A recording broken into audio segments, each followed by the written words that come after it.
হাওড়ার বেলুড়ে এক শিক্ষকের বাড়িতে তাণ্ডব চলল।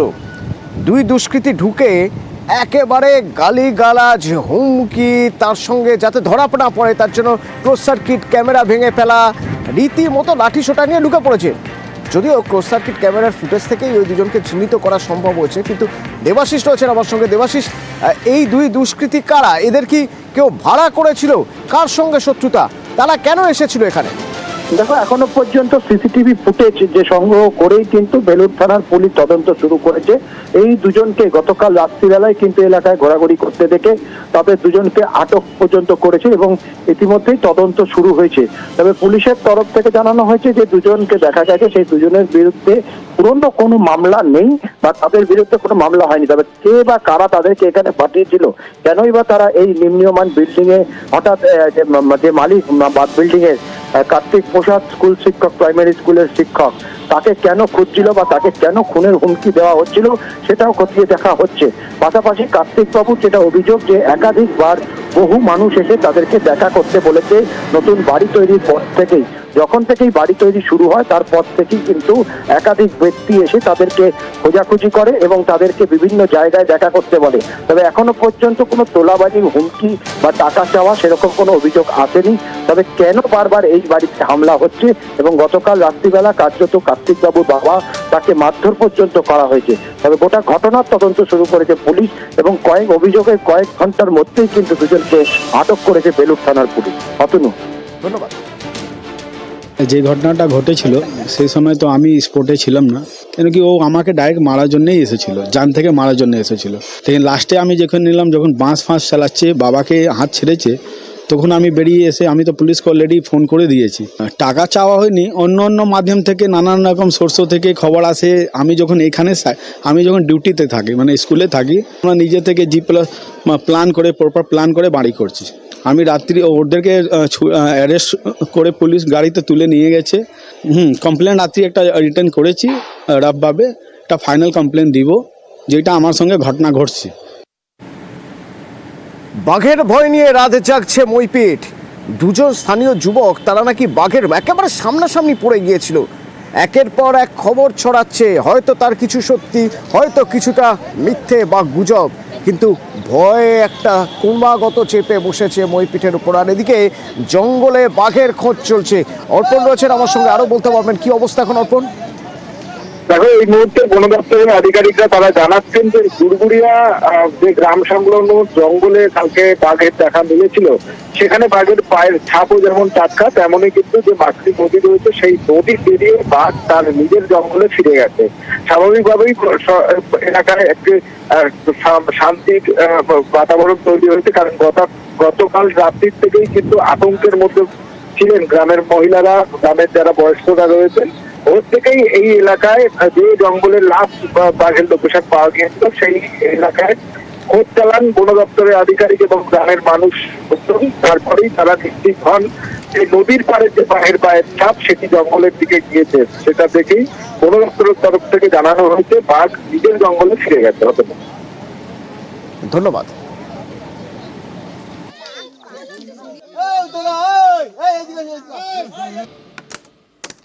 নমস্কার, দেখছেন নিউজ 18 বাংলা। আপনাদের সঙ্গে রয়েছি আমি সোনিয়া। দুপুর একটার খবর দিনভর, আর দুপুর একটার খবর দিনভরের শুরুতেই নজর রাখতে হচ্ছে আম্বেদকর ইস্যু, আর তাতেই বেনজির সংঘাত। কেন এই কথা বলছি? সংসদের বাইরে একেবারে রক্তারক্তি হয়ে গেল। হ্যাঁ, বিজেপি কংগ্রেস ধাক্কাধাক্কি, আর তাতেই তুমুল উত্তেজনার পরিস্থিতি তৈরি হয়। শহীদ আম্বেদকর মন্তব্যে বিক্ষোভের সময় তৈরি হয় উত্তেজনার পরিস্থিতি। শুধু তাই নয়, রাহুল গান্ধীর বিরুদ্ধে ধাক্কা দেওয়ার অভিযোগ। ধাক্কাধাক্কিতে জখম দুই বিজেপি সাংসদ। সেই সময়কার ছবিটা আপনাদের দেখাচ্ছে। ये तो बहुत खून है। No, you want to see blood, no? See, they want to see. Sir, उनको जाने दो यार, जाने दो उनको। ये तो बहुत ঠিক खून है। সেই সময়কার ছবি আপনাদের দেখাচ্ছি। আহত বিজেপি সাংসদ প্রতাপ চন্দ্র সারেঙ্গি। বিজেপি কংগ্রেস ধাক্কাধাক্কি, ঠিক কি হয়েছিল সেই সময়, কি পরিস্থিতি তৈরি হয়েছিল? মৈত্রী আরো বিস্তারিত জানাতে পারবে। মৈত্রী, সোনিয়া, দেখো, আজকে সকাল 10টার কিছু পরে কংগ্রেস সাংসদ, কংগ্রেস সহ ইন্ডিয়া জোটের কিছু শরিক, তারা আম্বেদকর মূর্তি, সদন চত্বরের যে আম্বেদকর মূর্তি রয়েছে সেই বাবা সাহেব আম্বেদকরের মূর্তি থেকে তারা মকদ্দার পর্যন্ত পর্যন্ত মিছিল করে আসতে থাকেন এবং সেখানে তারা দাবি তুলছিলেন, তাদের হাতে ছিল প্ল্যাকার্ড এবং তারা দাবি তুলছিলেন অমিত শাহকে অবিলম্বে পদত্যাগ করতে হবে এবং তাকে ক্ষমা প্রার্থনা করতে হবে। এই স্লোগানিং করতে করতে যখন তারা আসছিলেন, মকদ্দারের সামনে এসে যখন পৌঁছান, তখন তাদের সামনে এসে পড়ে বিজেপির পাল্টা মিছিল, যেখানে তাদের হাতে প্ল্যাকার্ড ছিল যে কংগ্রেস আদতে আম্বেদকরকে অসম্মান করছে এবং কংগ্রেসকে ক্ষমা চাইতে হবে। এরপর মকদ্দারের ঠিক সামনে দুপক্ষ একে অন্যের মুখোমুখি হয়ে যায়, চলতে থাকে স্লোগানিং, পাল্টা স্লোগানিং এবং তারপর শুরু হয় ধাক্কাধাক্কি।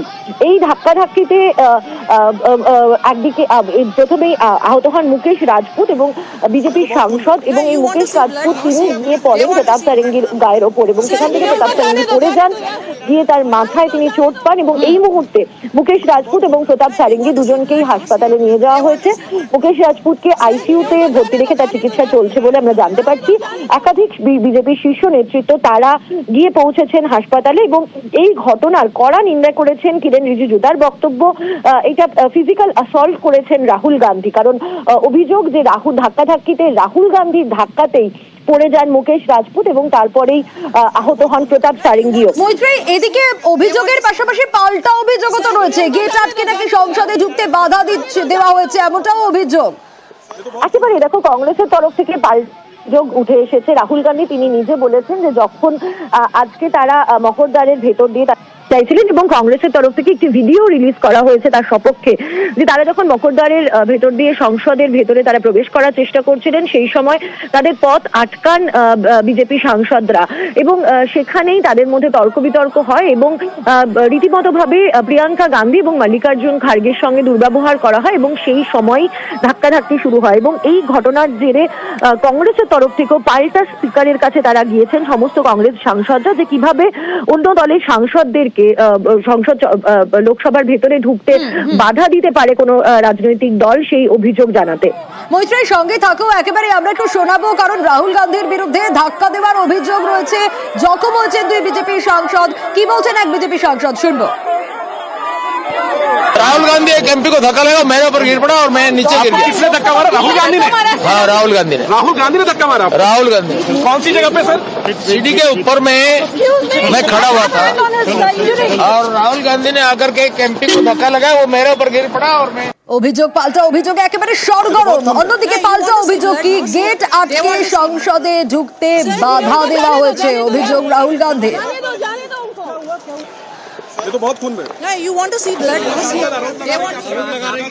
नहीं, देखिए, मैं पता नहीं आपके कैमरा में होगा, ये पार्लियामेंट की एंट्रेंस है, इसमें मैं अंदर जाने की कोशिश कर रहा था तो बीजेपी के एमपी जो थे वो मुझे ऐसे रोकने की कोशिश कर रहे थे, धकेल रहे थे और मुझे धमका रहे थे, तो वो हुआ है बस।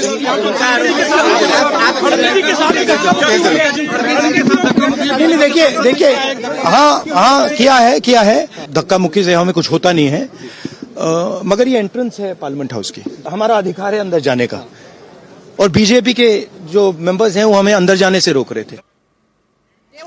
একদিকে রাহুল গান্ধীর বিরুদ্ধে ধাক্কা দেওয়ার অভিযোগ, অন্যদিকে গেট আটকে সংসদে ঢুকতে বাধা দেওয়ার অভিযোগ, পাল্টা বিজেপি সাংসদের বিরুদ্ধে রাহুল গান্ধীর অভিযোগ। সংসদের বাইরে কংগ্রেস আর বিজেপির স্লোগান, পাল্টা স্লোগান, সরগরম পরিস্থিতি, সেই সময়কার ছবিটা দেখাই।